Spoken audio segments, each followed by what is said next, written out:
The hand that steadies your crown is the one most likely to take it. The whisper of support in your ear can be the same breath that extinguishes your flame. How do you see the dagger hidden behind a loyal smile? This is not a question of trust, it is a question of survival. In the grand, silent theater of human affairs, there is no greater source of anxiety than the loyalty of those who stand beside us. The mind, untempered by strategy, races to find certainty where none can be guaranteed. It seeks to illuminate the shadows, but in its haste it merely brings a torch, casting wild, dancing figures on the wall that only deepen the paranoia. This is the common approach to loyalty, the path of the amateur. It is a path defined by frantic action, by clumsy emotional provocations designed to force the truth into the light. Consider the methods of the unprepared mind. First, there is the clumsy trap of the shared secret. A piece of trivial yet seemingly confidential information is offered as bait.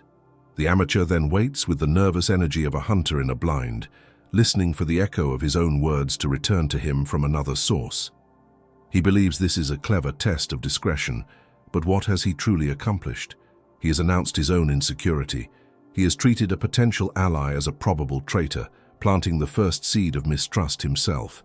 Should the secret be kept, he feels a fleeting moment of relief. Should it be spoken, he feels the bitter satisfaction of being proven right. In both outcomes, he has lost, for he has substituted the profound art of observation for the cheap theatrics of a social experiment, tainting the very relationship he sought to clarify. Then comes the test of manufactured adversity. The amateur feigns a small crisis, a minor setback, to see who will rush to his side. He watches with a critical eye, judging the speed, the sincerity, the enthusiasm of the response. He keeps a silent ledger of who offered help and who remained distant. But this is the strategy of a beggar, not a general. To constantly demand proof of allegiance is to exhaust it. True loyalty reveals itself in the unforgiving terrain of genuine crisis, not in the carefully constructed stage of a fabricated one. By creating false emergencies, you do not test the character of others. You merely reveal the weakness of your own. You teach your allies that your world is one of constant petty drama, and you train them to see you not as a leader to be respected, in whom they can place their own trust, but as a source of exhausting instability. The strongest allies are not drawn to chaos. They are drawn to strength, to the calm, quiet center of the storm. The strategist understands that you do not command loyalty by demanding it, but by deserving it, by embodying the very stability that others seek. Finally, there is the most misguided tactic of all, the direct confrontation born of suspicion. Fueled by a rumor or a flicker of doubt, the amateur confronts his target, demanding answers, seeking reassurance, and brandishing his suspicions like a weapon. "I heard that you said this," or "Why did you do that?" This approach is a complete inversion of power. It is the act of surrendering your frame, your emotional control, and your strategic advantage, all for the sake of a temporary emotional release. You give the target of your suspicion everything they need to manipulate you. You hand them the map of your own anxieties. A truly disloyal person is almost always a masterful actor. They will meet your emotional outburst with a carefully crafted performance of shock, hurt, and indignation. They will reverse the accusation, making you the villain for your lack of faith. You will leave the confrontation feeling guilty and confused, perhaps even apologizing, while they walk away with a clearer understanding of how to deceive you more effectively in the future. You went seeking truth with a battering ram and found only a hall of mirrors. This is the path of weakness. It is loud, it is emotional, it is reactive. It is the path of a man who shouts at the tide, demanding that it recede. The strategist, however, walks a different path. He has read the ancient masters. He has learned from Sun Tzu that victorious warriors win first and then go to war, while defeated warriors go to war first and then seek to win. This principle is the key. The amateur goes to war first. He deploys his clumsy tests, his emotional provocations, his direct confrontations, and then hopes to find a victory in the ensuing chaos. The master strategist, however, wins first. The victory is internal. It is the victory over his own paranoia, his own impatience, his own desperate need for certainty. He achieves a state of profound, unshakable clarity, before he ever makes a move. His test of loyalty is not an action. It is a state of being. It is the art of supreme observation. Sun Tzu teaches that all warfare is based on deception. The amateur understands this to mean that he must learn to deceive others. The master understands this to mean that he must first learn not to be deceived himself. To do this, he does not create new scenarios. He simply watches with piercing intensity the scenarios that are already unfolding around him. He understands that human beings are creatures of pattern. They cannot help but reveal themselves through their actions, their words, their habits, their choices, especially when they believe no one is paying close attention. The strategist does not set a trap. He simply allows the terrain to reveal the nature of those who walk upon it. His tool is not the torch, which distorts the shadows, but a perfectly still mind, which, like a placid lake, reflects the sky exactly as it is. He does not ask questions, because he knows that direct questions invite prepared answers. Instead, he listens. He listens not only to what is said, but to what is left unsaid. He observes not only the grand gestures of loyalty, but the 1,000 tiny paper cuts of disrespect, of envy, of subtle sabotage. The strategist's primary weapon is silence. An insecure man fills silence with questions and accusations. A powerful man uses silence as a canvas. In the presence of a calm, observant, and silent leader, others feel compelled to fill that void, and in their rush to speak, they reveal everything. They reveal their anxieties, their ambitions, their resentments, their intentions. They will tell you everything you need to know without you ever having to ask a single question. This is the path of Sun Tzu. It is the understanding that true strength does not lie in frantic action, but in deliberate, patient, and penetrating inaction. You do not need to test the loyalty of a man. You need only to give him enough space and time to reveal his own character. His patterns will be his confession, for loyalty is not a response to a question, but a pattern revealed over time. The true test is not a trap you set, but a landscape you learn to read. Comment, "I command perception," to master this art, and subscribe for the coming lessons on the terrain of the human soul. To the untrained eye, the world is a stage of chaotic, unpredictable human interactions. But the strategist sees something else entirely. He sees a landscape governed by invisible forces, by currents of ambition and fear, by terrains of opportunity and peril. He understands that the test of loyalty is not a singular event, but a continuous process of reading this landscape. The 5 strategic contexts are not tricks to be deployed. They are vantage points from which the underlying reality becomes visible. They are the application of Sun Tzu's most potent principles to the war for your inner circle. A war that is fought not with swords and spears, but with perception and silence. These are the principles of an invisible conflict, where the most decisive battles are won without ever being openly declared. The first of these principles requires you to understand the nature of the ground upon which your alliances are built, especially when that ground begins to shake. The first lens of perception is the terrain of adversity. Sun Tzu wrote, "The consummate leader cultivates the moral law and strictly adheres to method and discipline. Thus it is in his power to control success." The moral law, the true character of an individual, is a hidden thing, shrouded in the pleasantries of prosperous times. When resources are plentiful and the path forward is clear, camaraderie is cheap. Smiles are easily bought, and promises of allegiance are as common as stones on a road. In such conditions, the parasite and the pillar look identical. Both will stand near you, for you are a source of warmth and light. But the strategist knows that the nature of a structure is only revealed under stress. An earthquake does not decide which buildings will fall. It merely reveals which were built on sand and which were built on rock. Your personal adversity is that earthquake. It is the ultimate testing ground, a harsh and unforgiving terrain that strips away all pretense. When you are faced with hardship, a loss of status, a financial crisis, a public failure, a formidable new enemy, you must not see it merely as a misfortune. You must see it as a moment of supreme, unparalleled clarity. In this terrain, observe the 2 figures who emerge from the smoke. The first is the ghost. This is the individual whose loyalty was always transactional. Their allegiance was not to you, but to your position, your resources, your utility. In times of prosperity, they were your most vocal supporter, your most constant companion. But when the ground shifts, they become masters of the slow retreat. The phone calls become less frequent. The messages grow shorter. They are suddenly overwhelmed with other obligations. They do not announce their departure. That would be too honest, too direct. Instead, they simply fade, dissolving into the background like a phantom in the morning mist. Their silence is their verdict. They have weighed the cost of associating with your struggle against the benefit, and they have found you wanting. You must not mourn their departure. You must celebrate it.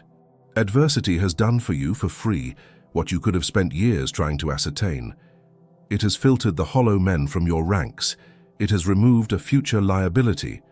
The second figure is the pillar. This is the individual who, when all others retreat, takes a step forward. They are not drawn to your crisis out of a desire for drama, but out of a bedrock of character. They see your struggle not as a contagion to be avoided, but as a duty to be met. Their presence becomes more constant, their support more tangible. They do not offer empty words of comfort. They offer their time, their resources, their reputation. They stand with you in the torrential rain, not because they enjoy the storm, but because they believe in the person they are protecting. This is the only form of loyalty that has any value. It is loyalty that has been tested by fire and has not burned. The strategist, therefore, does not dread crisis. He respects it, for it is his most powerful intelligence-gathering tool. The second principle is mastering the deception in counsel. All warfare is based on deception, Sun Tzu famously declared. The most potent and insidious deceptions are not the outright falsehoods that a fool can spot, but the subtle, pleasing truths that cater to our own weaknesses. When you seek advice, you are inviting another mind to influence your strategy. It is a moment of vulnerability, and in that moment, the true intentions of your counsel are laid bare. The strategist learns to distinguish between the one who serves his ego and the one who serves his victory. You must learn to differentiate the poisoner from the surgeon. The poisoner comes to you under the guise of friendship and unwavering support. Their advice is always what you want to hear. They will tell you that you are right, even when you are demonstrably wrong. They will validate your most dangerous impulses, praise your riskiest plans, and soothe your anxieties with comforting platitudes. They will encourage you to attack an enemy out of pride, to avoid a difficult task out of fear, or to indulge in a fleeting pleasure at the cost of a future advantage. They do this because a leader who is enslaved by his own ego is a predictable leader. A weak, emotionally driven king is easy to control. Their supportive words are the sweetest poison, a silken cord they wrap around your judgment, tightening their influence with every drop of validation you consume. They are not loyal to you. They are loyal to the power they can derive from your weakness. The surgeon, by contrast, is an ally of your potential. Their counsel is often a bitter medicine. They will challenge your assumptions. They will point out the flaws in your logic. They will speak the uncomfortable truth you have been avoiding. They are willing to absorb your immediate anger, to weather the storm of your bruised ego, because their loyalty is not to your temporary comfort, but to your ultimate triumph. They understand that a true ally's duty is not to make you feel good, but to make you better. The false friend sharpens your enemy's sword by telling you it does not exist. The true ally sharpens your own sword by forcing you to see the battle for what it is. To discern between the two, you must become a connoisseur of advice. When presented with counsel, ask yourself, does this path lead to ease or does it lead to strength? Does this advice serve my pride or does it serve my purpose? The strategist actively seeks the counsel that challenges him. He does not build an echo chamber of flatterers. He builds a war council of surgeons, for he knows that victory is born from the painful, precise excision of weakness. The third lens of perception is knowledge of character through patterns. Sun Tzu insisted, know the enemy and know yourself, and you need not fear the result of 100 battles. This principle extends beyond declared enemies. To know a person is to know their patterns, and no pattern is more revealing than how a person speaks of the absent. When someone brings you a piece of gossip, when they tear down another's reputation in a private conversation, you are not merely receiving information. You are witnessing a live demonstration. You are being shown the exact tools and techniques that will one day be used against you. The amateur mind is seduced by this. It mistakes the sharing of secrets for a sign of intimacy and trust.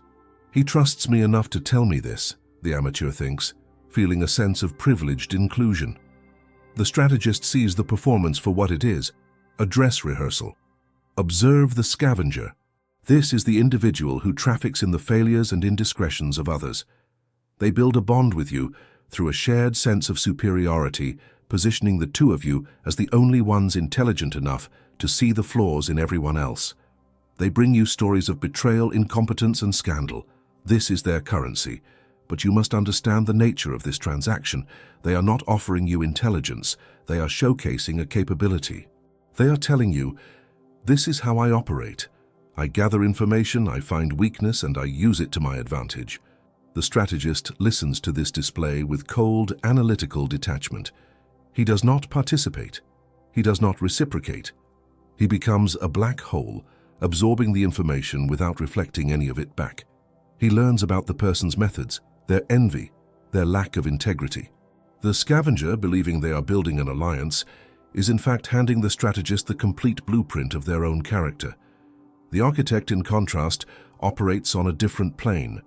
When they must speak of the absent, they speak of actions, strategies, and objective realities. They may criticize a decision, but they do not revel in a personal failing. They maintain a baseline of integrity because their character is not situational. They understand that every word spoken contributes to the world they are building around themselves. The strategist knows that a person who maintains their honor when discussing an enemy is a person who can be trusted. The pattern is one of integrity. Therefore, listen intently when people speak of others. They believe they are painting a portrait of someone else, but they are in fact giving you a perfect, unchanging self-portrait. The lenses of perception you have been given are instruments of immense power, but like a master astronomer's telescope, they are utterly useless if the eye that looks through them is clouded by distortion. You can learn to read the terrain of adversity, decipher the deceptions in counsel, and recognize the patterns in another's character. But if the landscape of your own mind is in turmoil, you will see nothing but a reflection of your own chaos. The most critical phase of this strategic education, therefore, does not concern the observation of others.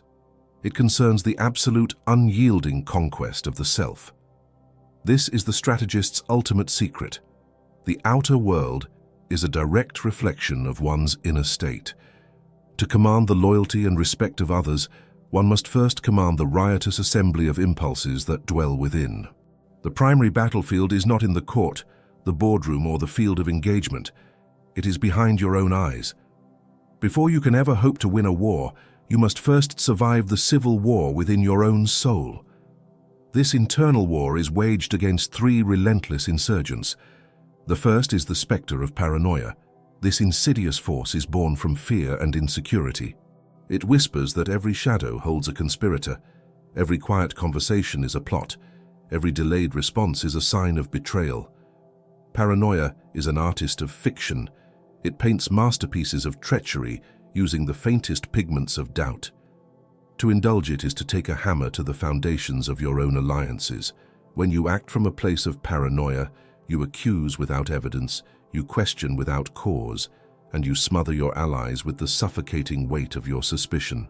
You become the very agent of disloyalty you seek to destroy, for no honorable person will long serve a master who presumes them to be a traitor. Sun Tzu wrote, "The enlightened ruler is heedful, and the good general full of caution." Caution is a weapon. It is the measured assessment of risk. Paranoia is a poison. It is the assumption of betrayal in all things. The strategist starves this specter. He does not feed it with speculation. He confronts it with the cold, hard light of evidence gathered through the patient observation you have already learned. He trusts the patterns, not the phantoms. The second insurgent is the tyrant of impatience. This is the frantic urge to know everything now. Impatience is the enemy of strategy. It believes that truth can be forced, that character can be revealed on a timeline of its own choosing. It is this tyrant that drives the amateur to set his clumsy traps and ask his leading questions. He cannot bear the tension of not knowing, and so he tears the delicate plant from the soil to see if the roots are growing, killing the very thing he wishes to cultivate. The strategist understands that character, like the mighty oak, reveals its nature over seasons, not seconds. To rush this process is to get a false reading. A disloyal actor can perform loyalty for a day, a week, even a month. The pressure of time is what cracks the facade. The strategist, therefore, makes an ally of time. He embraces the slow, deliberate unfolding of reality. He knows that every passing moment is another brushstroke in the portrait of a person's soul. His patience is not passivity, it is a calculated, strategic stillness. It is the deep, coiled power of the predator that can wait for hours, utterly motionless, for the perfect moment to strike. By conquering impatience, you seize control over the fourth dimension of strategy, time itself. The third and most powerful insurgent is the insatiable hunger of the ego. Your ego is your inner courtier, the one who craves flattery and validation. It is the part of you that is deafened by praise and blinded by criticism. It is the ego that falls for the sweet poison of the sycophant, the false counselor who tells you what you want to hear. The ego wants to be told it is wise, powerful, and infallible. It will choose the pleasing lie of a traitor over the abrasive truth of a loyalist every single time. Because the ego's primary allegiance is not to your victory, but to its own comfort. To master the psychological battlefield, you must demote this courtier. You must learn to detach from the intoxicating narcotic of praise and the sharp sting of critique. Your actions must be guided by purpose, not by the desperate need for approval. This is the meaning behind Sun Tzu's axiom, know yourself. It is not a gentle suggestion for introspection. It is a command to identify and neutralize the enemy within. The victory over paranoia, impatience, and ego is the most crucial victory you will ever win, for it grants you the one thing no enemy can take away: clarity. Once this internal peace is achieved, it projects outward as an aura of profound power. This is the principle of formlessness. Sun Tzu teaches, be subtle to the point of formlessness. Be mysterious to the point of soundlessness. In a world of loud, emotional, and predictable reactions, the strategist who has conquered himself becomes a figure of unnerving stillness. He does not broadcast his thoughts. He does not telegraph his emotions. His face becomes a placid mask, his demeanor a calm sea. This formlessness is a formidable psychological weapon. Your opponents and allies alike are accustomed to action and reaction. They expect an emotional response to their provocations. When they are met with your serene, unreadable calm, it creates a cognitive dissonance. It is like shouting into a void and hearing no echo.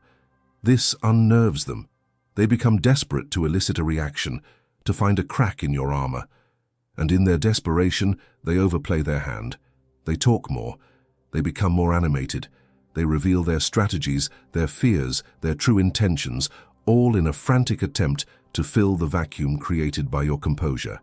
Your stillness becomes a mirror, and in it, they are forced to confront their own unfiltered reflection. You learn more by saying nothing than the amateur learns by asking 1,000 questions. This is also where the strategic use of perception comes into play. Appear weak when you are strong, and strong when you are weak. Your formless, quiet demeanor may be interpreted by the arrogant as weakness. Let them. An adversary who underestimates you is an adversary who grows careless. They will speak more freely in your presence, believing you lack the acuity to understand their machinations. They will expose their networks and their plans, confident they are operating beyond your comprehension. You offer them the rope of their own arrogance, and you simply observe as they fashion their own noose. Your reputation becomes one of quiet competence, of calm authority. You are not the raging fire that consumes everything in its path, but the deep, cold ocean whose power lies in its immeasurable depths. This is the mastery of the psychological terrain, turning your own inner peace into an external strategic advantage. With this foundation of self-mastery and projected formlessness, you are now equipped to employ the two most advanced lenses of perception. The fourth lens is the unbreakable chain of aligned interests. While character is a vital component of loyalty, the strategist is a supreme realist. He understands that the most resilient and enduring alliances are not forged in the fickle fires of emotion, but in the cold, hard calculus of mutual advantage.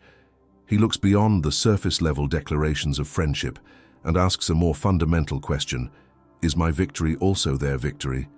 The strategist meticulously maps the ecosystem of ambition around him. He seeks to understand what each person truly desires, not what they say they desire, but what their actions prove they are pursuing. Is it wealth? Is it status? Is it security for their family? Is it a legacy? Once you understand a person's deepest driving incentive, you can ascertain the durability of their loyalty. If your success directly feeds their primary ambition, their allegiance is bound to yours with a chain of steel.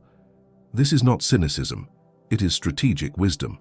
A man whose fortune is tied to the success of your ship will not drill a hole in the hull. He will row with all his might. Therefore, seek to create alliances where your prosperity is inextricably linked. Build systems where a win for you is a win for your entire inner circle. This creates a powerful self-policing loyalty that is far more reliable than one based on sentiment alone. Finally, we arrive at the fifth and ultimate principle, the final arbiter of all judgment, the infallible ledger of time. A human being can stage a performance.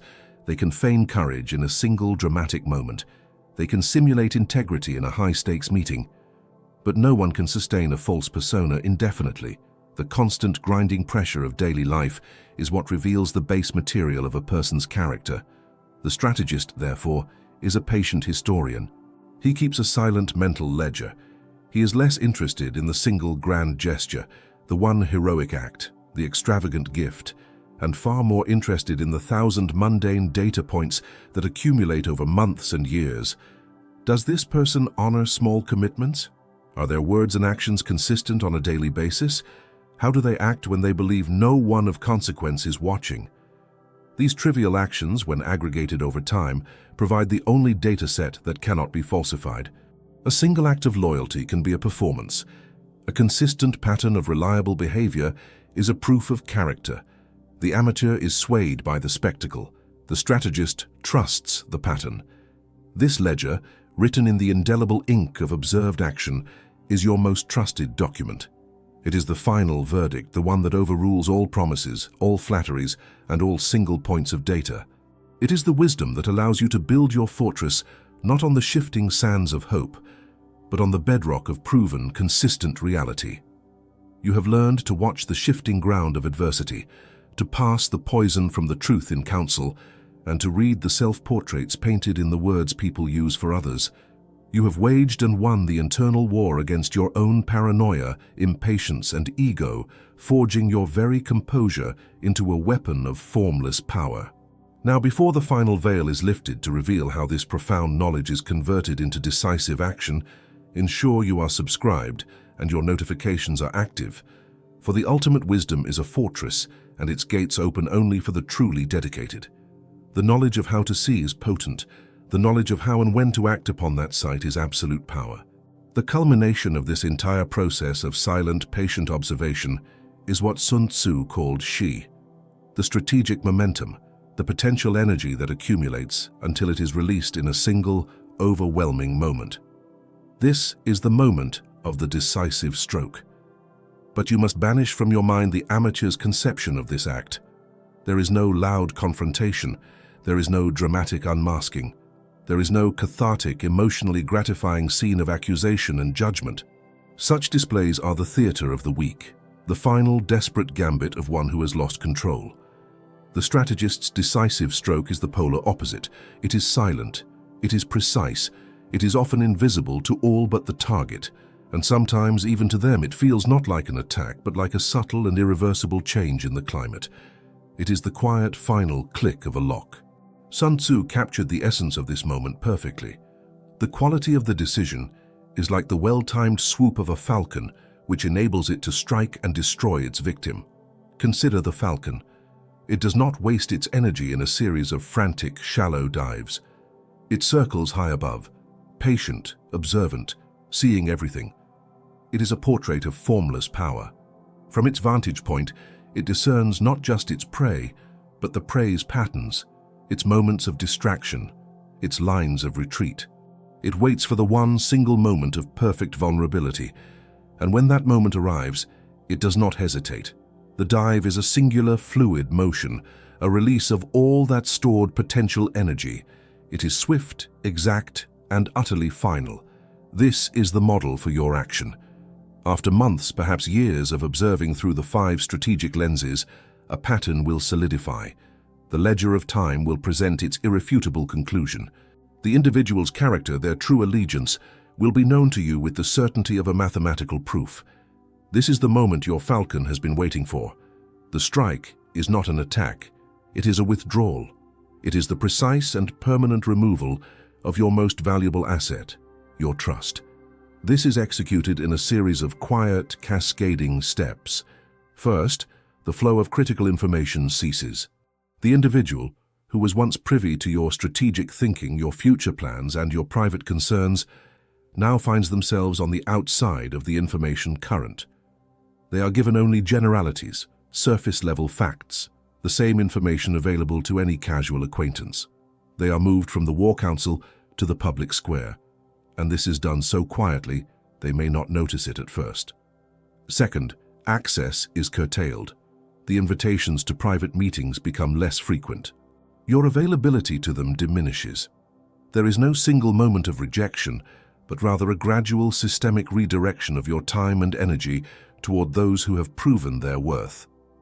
Their proximity to the center of power is slowly but inexorably increased, creating a void where the untrustworthy individual once stood. Third, and most crucially, you withdraw your emotional investment. You remain cordial, professional, even pleasant, but the warmth is gone. The resonance, the shared vulnerability, the genuine connection, it is cauterized. They will feel this on a subconscious level. They will sense the shift from a relationship of genuine alliance to one of pure, dispassionate utility. You have reclassified them in your mind, and this internal reclassification projects outward with an undeniable chilling force. This is the Falcon strike. You have not destroyed the person, but you have utterly destroyed the threat they posed. You have done so without declaring war, without creating a bitter sworn enemy, and without disturbing the equilibrium of your broader network. You have simply removed them from the equation. Now comes the aftermath, the consolidation of your victory. The amateur, having exposed a traitor, would feel a surge of vindictive triumph. He would seek to publicize the betrayal, to ruin the person's reputation, to celebrate his own cleverness. This is the final folly of the ego. The strategist feels no such thing. The confirmation of disloyalty is not a victory. It is a somber, albeit necessary, course correction. It is a moment for reflection, not for celebration. The strategist's goal is not to win a single skirmish. It is to create an enduring peace. He simply observes the consequences of his quiet action unfold. The neutralized individual will often seal their own fate. Deprived of the information and access they once enjoyed, their value to others diminishes. Frustrated by the intangible coldness they now feel, they may grow agitated, making mistakes and revealing their true character to others. More often than not, they will simply drift away, seeking more fertile ground for their ambitions elsewhere. You have not cast them out.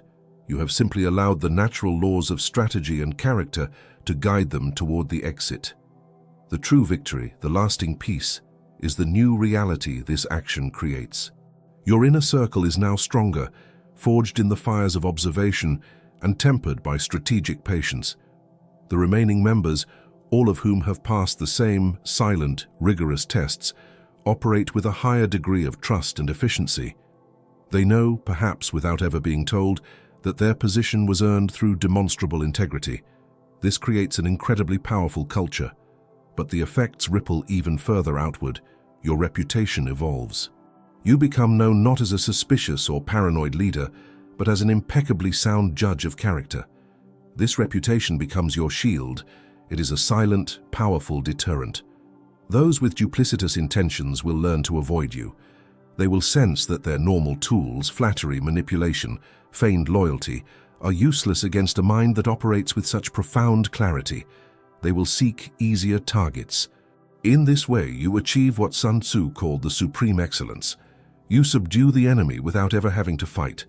You win future battles before they are ever conceived, simply because your fortress of perception is recognized as being unassailable. This brings us to the final philosophical conclusion about the nature of true power. The journey you have undertaken, from learning to see the world as it is to mastering the self and acting with decisive quietude, is not merely a method for identifying loyalty. It is a path to a higher form of influence. The common man believes power is a throne protected by swords and armies. He believes it is loud, declarative, and demonstrated through force. The strategist learns that this is a fragile, primitive form of power. True power is the throne that needs no guards.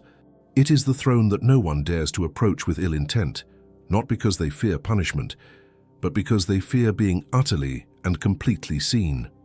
It is the quiet authority that comes from a perception so deep, a judgment so sound, and a self-control so absolute that it shapes reality around it.